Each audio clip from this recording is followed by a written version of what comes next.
அஸ்ஸலாமு அலைக்கும் வரஹ்மத்துல்லாஹி வபரகாத்துஹு. நம்மள எத்தனை பேர் நம்மக்கிட்ட இப்போ இருக்கிற விஷயத்துக்காக அல்லாஹ் கிட்ட சுக்ரியா சொல்கிறோம், இல்லை சுக்ரியா நமாஸ் தொழுக்கிறோம். நான் ஒரு இன்சிடென்ட் சொல்கிறேன், அதுக்கப்புறம் லாஸ்ட்டாக அதோட மீனிங் சொல்கிறேன். ஒரு தடவை வந்துட்டு மூசா அலைஹிஸ்ஸலாம் கிட்ட வந்துட்டு ஒரு வயசானவர் வந்துட்டு என்கிட்ட வந்துட்டு அல்லாஹ் நிறைய கொடுத்துட்டான், பணம் காசு எல்லாம் கொடுத்துட்டான், என்னால் அதை வந்துட்டு மேனேஜ் பண்ண முடியல, அதனால எனக்கு கொடுக்க வேண்டியது வந்துட்டு அல்லாஹ் கிட்ட நிறுத்த சொல்லுங்கள், எனக்கு எதுவும் வேண்டாம், எனக்கு இது வரலும் போதும், அல்லாஹ் கிட்ட போய் நீங்கள் சொல்லுங்கள் அப்படின்னு சொன்னாங்க.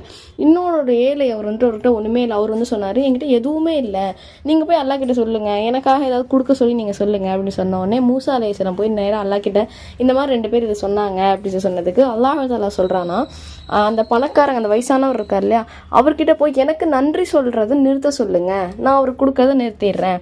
அந்த ஏழைக்கிட்ட எனக்காக இப்போ அவர்கிட்ட என்ன இருக்கோ அதுக்காக நன்றி செலுத்த சொல்லுங்கள், நான் அவருக்கு இன்னும் அதிகமாக தரேன்னு சொன்னது. அதை அப்படியே கேட்டு போய் மூசா அலைஹிஸ்ஸலாம் அவங்க 2 பேர்கிட்டே சொல்கிறாங்க.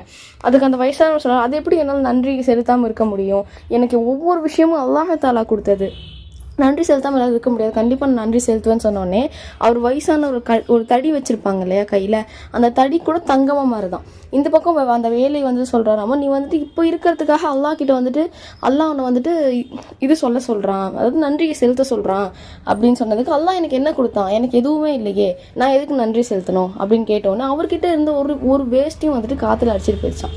இதில் நம்ம தெரிஞ்சுக்க வேண்டிய விஷயம் என்னென்னா, உங்களால் டெய்லி சுக்ரியா நமாஸ் தொழுக முடியல அப்படின்னாலும் பரவாயில்ல, 2 நாளைக்கு ஒரு தடவை, அப்படி இல்லையா 3 நாளைக்கு ஒரு தடவை, அப்படியும் இல்லையா வாரத்தில் ஒரு தடவை 2 ரக்காத் நஃபீல் தொழுக தானே தொழுது. ஏன்னா அல்லாஹ் வந்துட்டு எல்லாமே நம்ம கஷ்டமாக கொடுத்துருக்க மாட்டான், கண்டிப்பாக நிச்சயமாக நம்மளை சுற்றி நிறைய நல்ல விஷயங்கள் அல்லாஹ் கொடுத்துருப்பான். அந்த நல்ல விஷயங்களுக்காக நம்ம சுக்ரியா சொன்னோம் அப்படின்னா தான் நம்மளுடைய கஷ்டங்கள் இன்னும் அல்லாஹ் லேசாக்கி வைப்பான்.